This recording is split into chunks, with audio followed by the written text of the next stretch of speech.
Welcome to A Better Way to Do College, the podcast where we explore how higher education is evolving and what it means for access, opportunity, and the communities we serve.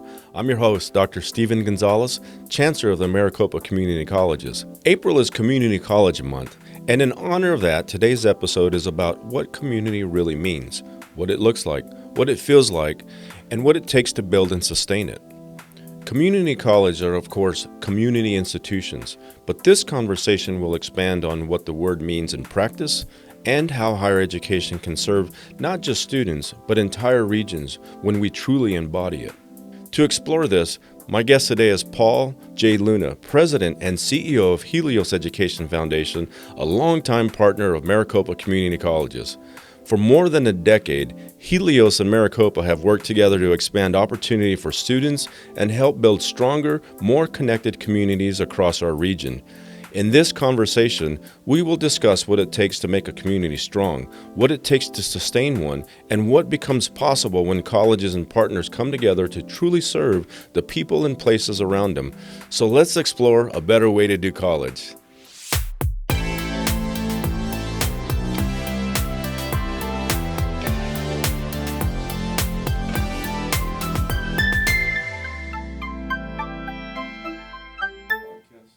Thank you for being here today.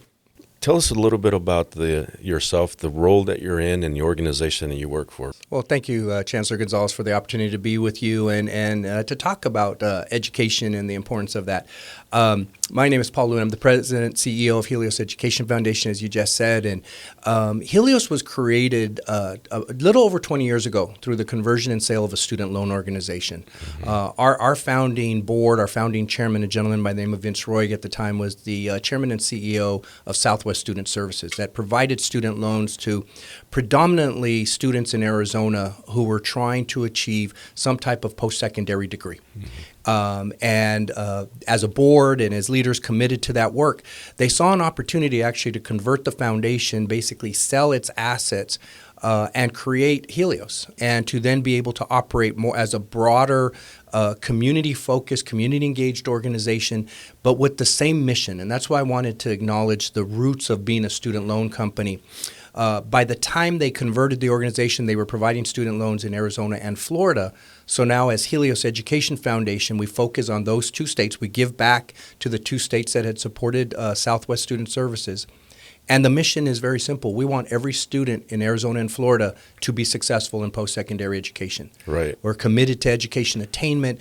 We believe in the value of education. And we think as a foundation, with then being able to partner with educational institutions and leaders like yourself, that we have a better way to help students more comprehensively than just providing a student loan. And I think that was really the intent. Sure. We wanted to serve students more comprehensively to help them be successful in education after high school. So most people may see Helios as an organization that provides funding to support some of our programs, but you guys do so much more than just providing funding. What's one of the other examples that Helios supports institutions of higher education?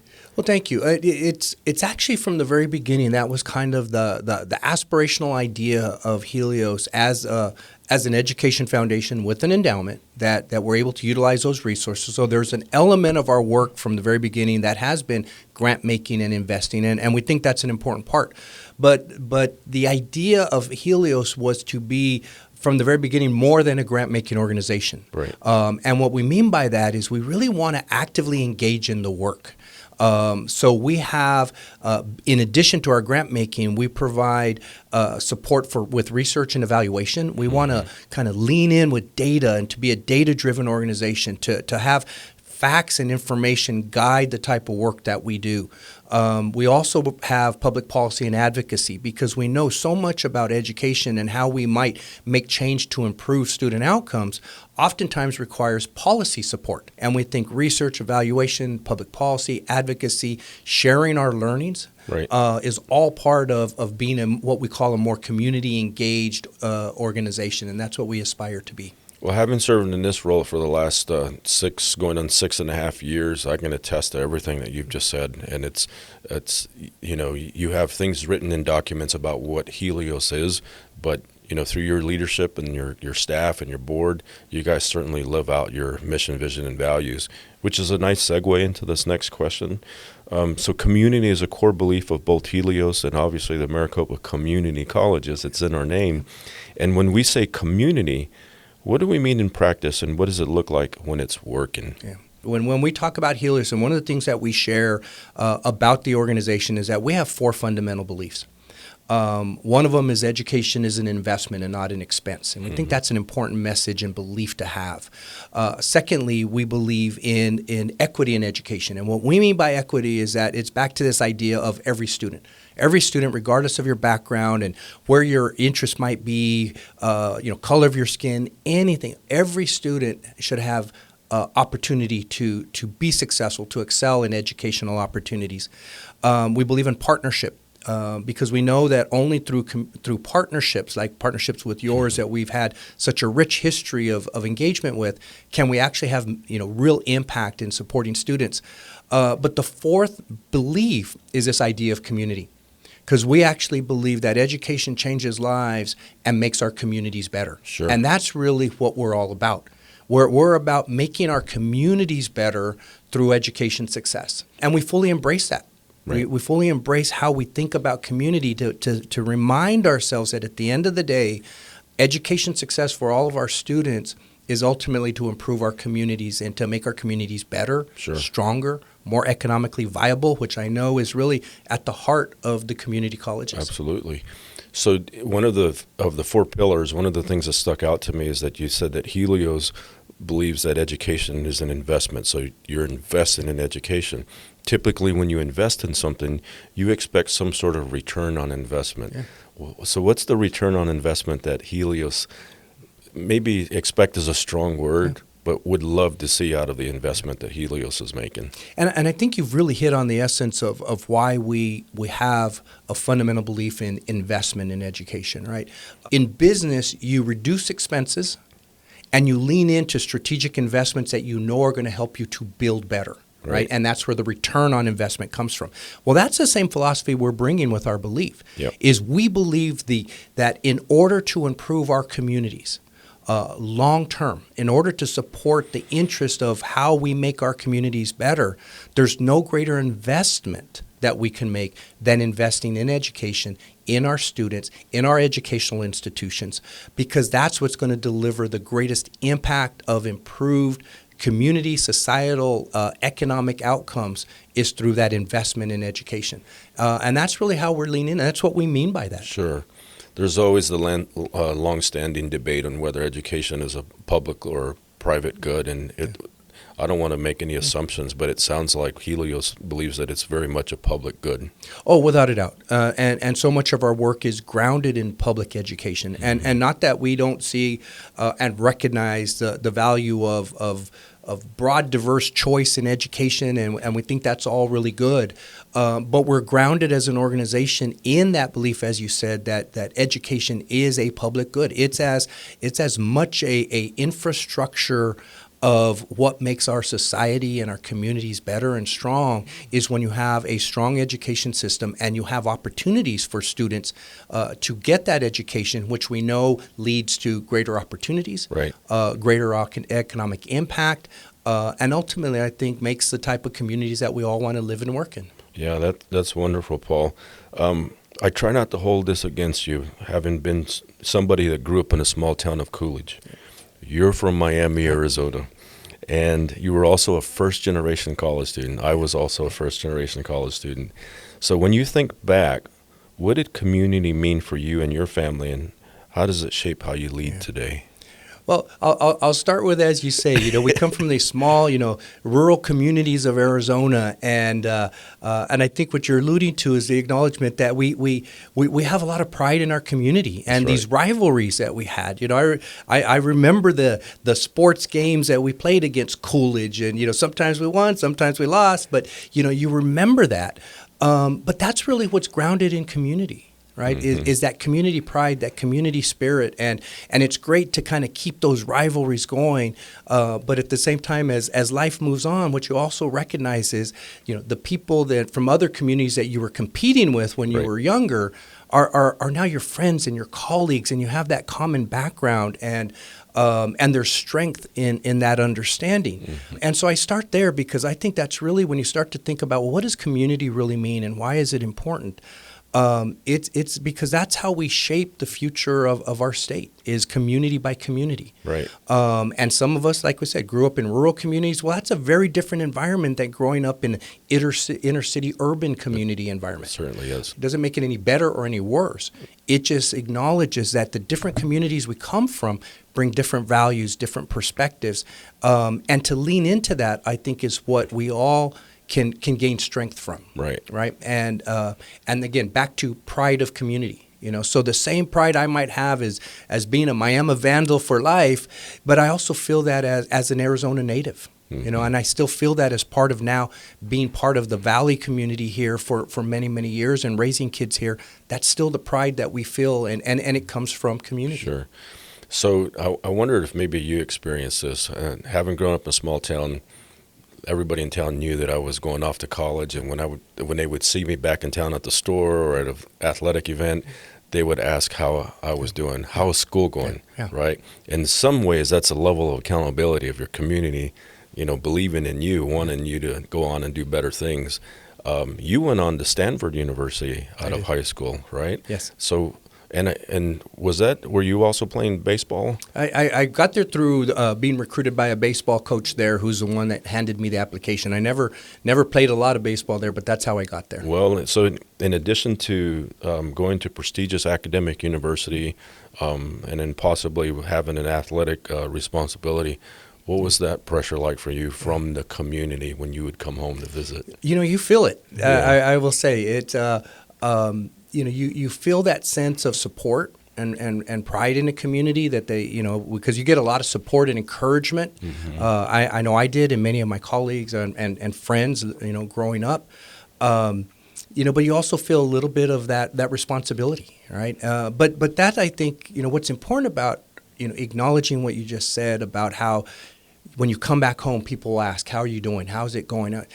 I think the importance of that is by going off. I mean, I know you leaving Coolidge and mm-hmm. becoming a chancellor, and we work with a dear friend, Nancy Gonzales, who's the provost at Arizona State University. She and I grew up together in Miami. So you see folks that go on to do different things. The most important thing about that is it sends a message back to all of the other students that are growing up in those same communities, same types of communities, mm-hmm. that can say, if they can do that, so can we. Absolutely. Right. And I think that's the power of staying connected to your hometown communities and showcasing that there really is this belief that you can, if you work hard, you stay committed, you do the things that you're expected to do, that you're going to have these opportunities. So do you still play a role in Miami's community in some way, even though you're 50 or 60 miles away from there now? I don't have as much family in the community as I used to. Mm-hmm. As time and generations have moved on, we still have a family home back up there. We don't get there as often as I used to when I was younger. Still have a lot of friends in the community, so I stay connected and still monitor. I mean, every now and then I'll look and say, how did the high school basketball team do? So you monitor things like that. But I think what it also is, it's a reminder, and I think this is important for all of us who work with students, is recognizing that every student has a story, and mm-hmm. all of us have a where we came from type of story.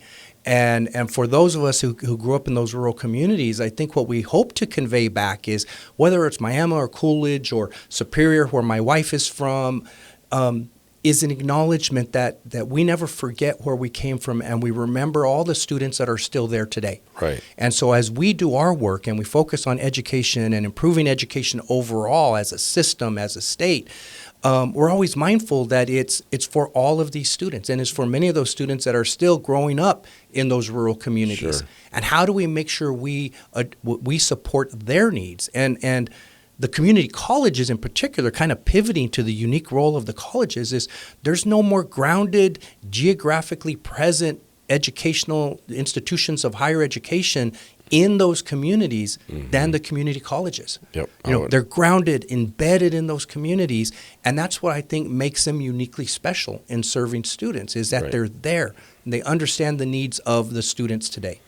I think you bring up an excellent point in that we have a responsibility in learning what those student stories are, because they're not always given an opportunity to be asked. So when we think about the overall community, are there any particular groups that you think often get overlooked? And if so, what can we do differently to engage those groups? Yeah. I think the type of groups that I think we tend to overlook at times is the students who maybe have unique challenges or circumstances, but whose voices don't rise to awareness, right? Because there are a number of communities and community voices that we hear from, right, and we respond to. And I think the challenge for those of us, in the education system that care about education outcomes for all students is to always be mindful that there are so many students and families who, like you mentioned, being first generation, right? Who are those representative of those, what would be those first generation college graduates that are still trying to navigate what can at times be a very complex system. Sure. And they're not the voices you hear from. I often tell, sort of, we all have our personal stories. I often share very publicly and honestly, as a first-generation college student, I'm always reminded that when I was struggling, I never liked to admit or acknowledge to people that I was struggling. Right. I always felt like I was the only one. That if I was struggling in a class and not, getting a particular academic something academically that I was supposed to understand, and if I was struggling to get that, I didn't want anybody to know that. And I felt like others were getting it and I wasn't, so it must have been me. Right. When in reality, over time, I realized, well, everybody was struggling just as much as I was. Right. Right. But I didn't want to share that. I didn't want to acknowledge that. And so we have to be mindful of that. Sometimes the voices that are not heard are the voices that we need to be helping the most.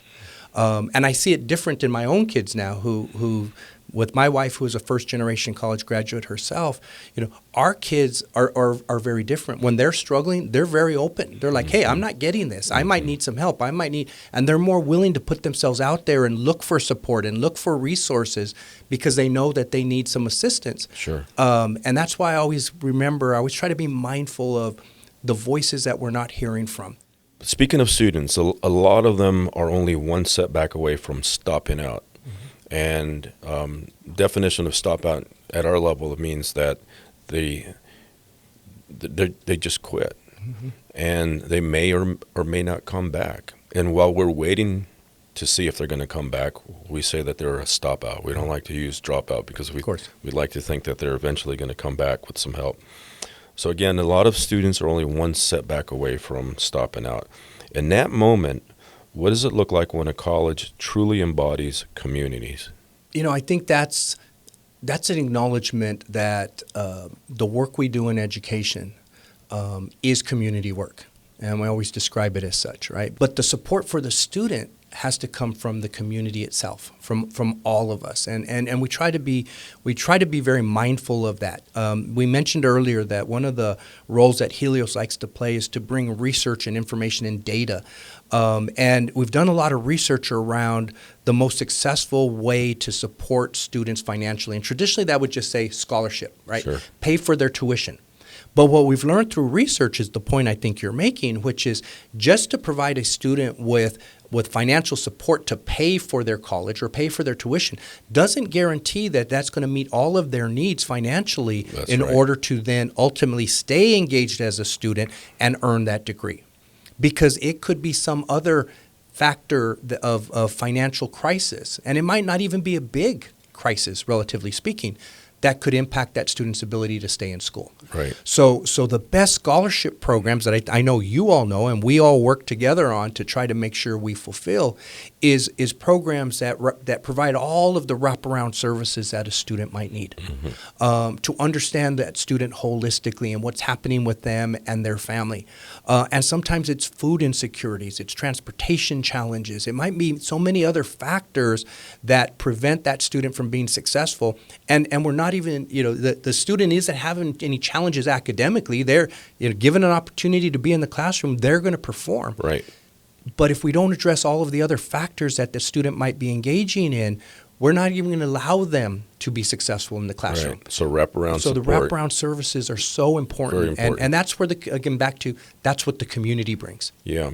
So I want to acknowledge here today with you, Paul, that, we've mentioned that Helios provides funding, and that's to support some of the programs that we've had. So for the last 10 years, Helios has been a big partner that way. But in addition to providing support for programs that are designed to help students stay in school and succeed, you've also been contributors to our foundation dollars to ensuring that students not only have the academic support that they might need, but also some of that financial support that you've just talked about. So I want to thank you and Helios for that tremendous support over the last 10 years. Winding down here, I've got a couple more questions here for you, Paul. This is Community College Month, and what do you wish Arizona would understand about what community colleges make possible for our community? April being Community College Month is one that I want to acknowledge and celebrate, because it is, when you think about education, and as Helios, we work across the full education continuum. And the ultimate goal, as I said, from a Helios perspective, is every student being successful in some type of education after high school. We also hone in on students who have, either been traditionally underserved by the education system, Yep. Or students who are coming from background that don't have all the same resources. And I hone in on that because when you start to think about the students that need our help the most to achieve that success after high school in some type of education, the institution and the system that most directly supports those students are the community colleges. Yeah. Well, and we know that, Yep. especially given that we have such a successful system in Maricopa and with all the other systems across the state. I think what I would like to really hone in on in the month that we celebrate is that recognition, that buy-in of the importance. I know the Arizona Community College Coordinating Council, AC4, which you're a strategic leader of that institution, has come out with research. So we have data as well to support why the community colleges are so important. Yep. We know that the community colleges in Arizona contribute $13 billion to the economic impact of our state. That's right. Okay. We know that for every dollar we invest, and this comes out of that research, every dollar that we invest in a community college system, will generate $8 additional of economic and social impact back to our state. That's correct. Back to return on investment. Well, that's a return on investment. I would advocate that we're not supporting the community colleges enough, as a community, as a state. And that's not just financially. That's just in every way that we can support the colleges. Be active, be engaged, support a student. I know some of your other podcasts that you've done have focused on things like mentoring, the importance of mentors, right? How do you address access and success for students? Well, how you do that? You get more community involved, right? Mentors come from the community. So community needs to say, I have a role to play in helping to ensure the success of our colleges. And if April is Community College Month, well, let's focus on that. How do we get people to say, how can I help? How do I get involved? How do I support these colleges? Because they are delivering what we need to make a successful state. Well said, Paul. Thank you again for being here. Appreciate your partnership and, more importantly, your friendship. Yours Thank as you. well. Thank you, my friend. Great to see you.